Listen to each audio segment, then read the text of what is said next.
proud that this tall young man had chosen to work with him rather than go off to college like the other seniors. Mind you, despite his height, Manfred had a skinny frame, sallow, blotchy skin, and a face that was all bones and hollows. At this moment, his face twisted into a grimace of concentration as he shuffled a pile of bones across the table in front of him. Above him hung 7 gas jets set into an iron wheel, their bluish flames emitting a faint purr. When he saw his great-grandfather, Manfred gave a sigh of irritation and exclaimed, "It's beyond me. I hate puzzles." "It's not a puzzle," snapped Ezekiel.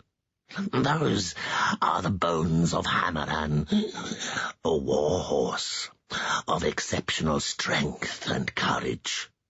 "So what? How are a few measly bones going to bring your ancestor back to life?" Manfred directed a disdainful glance at Ezekiel, who instantly lowered his gaze. He didn't want to be hypnotized by his own great-grandson. Keeping his eyes fixed on the bones, the old man brought his wheelchair closer to the table. Ezekiel Bloor was 101 years old. But other men of that age could look considerably better preserved. Ezekiel's face was little more than a skull. His remaining teeth were cracked and blackened, and a few thin strands of white hair hung from beneath a black velvet cap. But his eyes were still full of life, black and glittering. They darted about with a savage intensity. "We have enough," said the old man, indicating the other objects on the table, a suit of chainmail, a helmet, a black fur cape, and a gold cloak pin. "They're Borlaths. My grandfather found them in the castle, wrapped in leather inside the tomb. The skeleton was gone." He stroked the black fur almost fondly.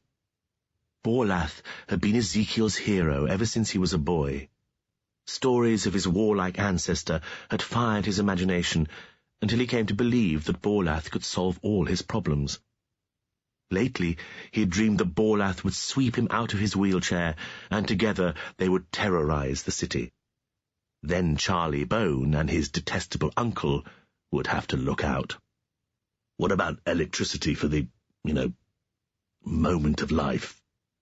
There isn't any in here. Manfred looked up at the gas jets. "Oh, that!" Ezekiel waved his hand dismissively. He wheeled himself to another table and picked up a small can with 2 prongs extending from the top. He turned a handle in the side of the can, and a blue spark leaped between the prongs. "Voila!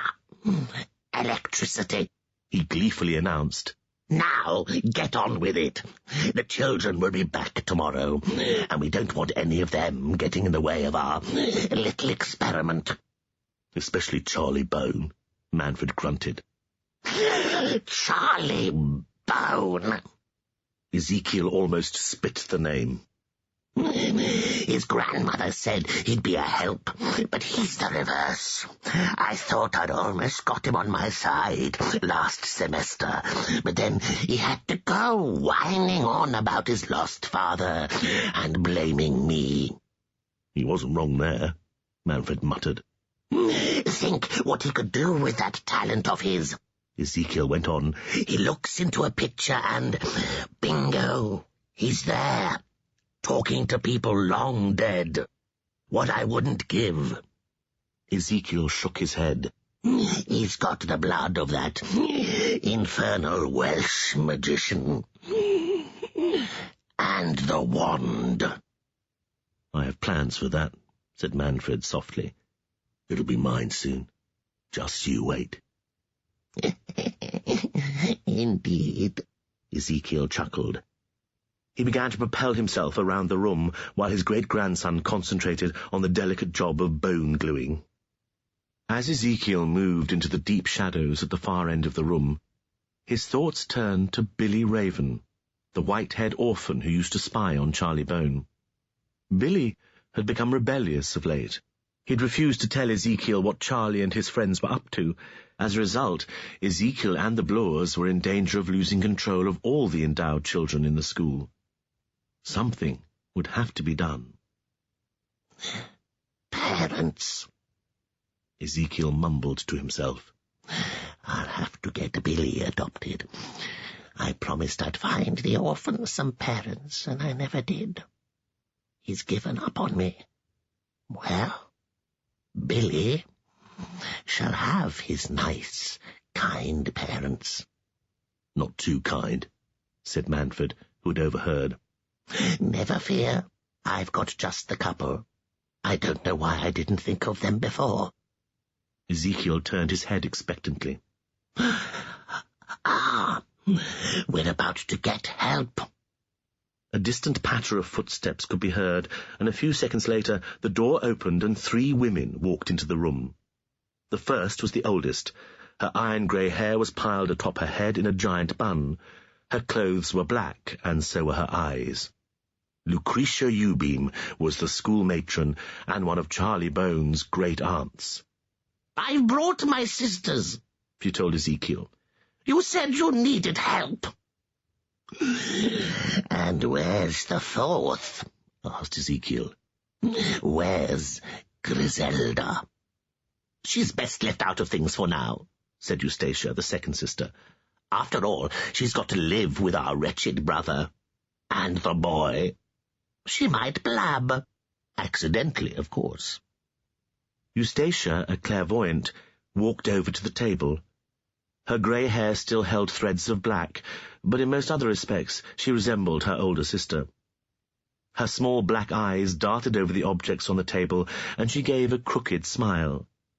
So, that's what you're up to, you old devil. Who is he?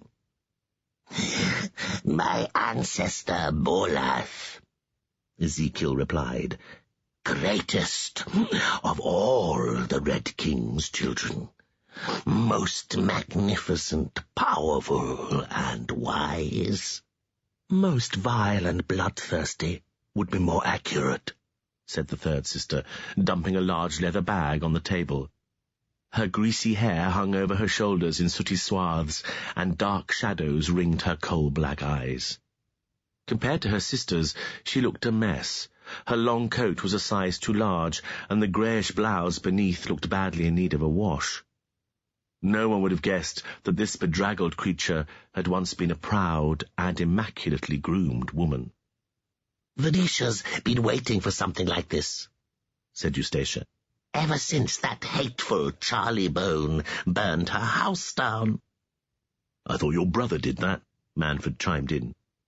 So he did, snarled Venetia. But Charlie was responsible. The little worm. I want him snuffed out. I want him trembling with fear, tortured, tormented, dead. Calm down, Venetia. Ezekiel spun quickly to her side. We don't want to lose the boy entirely. Why? What use is he? Can you imagine what it's like to lose everything? To see your possessions, the work of a lifetime, go up in smoke? Ezekiel whacked the table with his cane. Don't be so pathetic, woman. Charlie can be used. I can force him to carry me into the past. I could change history. Think of that. You can't change history, great-grandfather, Manfred said flatly. How do you know? Barked Ezekiel. No one's tried. An awkward silence followed. No one dared suggest that it had probably been tried several times, without success. Venetia chewed her lip, still thinking of revenge. She could wait, but one day she would find a way to finish off Charlie Bone. Permanently. Because I've got the bones, snapped Ezekiel. This horse, Hammeran, he nodded at its remains, was a magnificent creature, by all accounts, and a man mounted on a horse can be very threatening. Don't you agree? The others agreed. The boy will be terrified.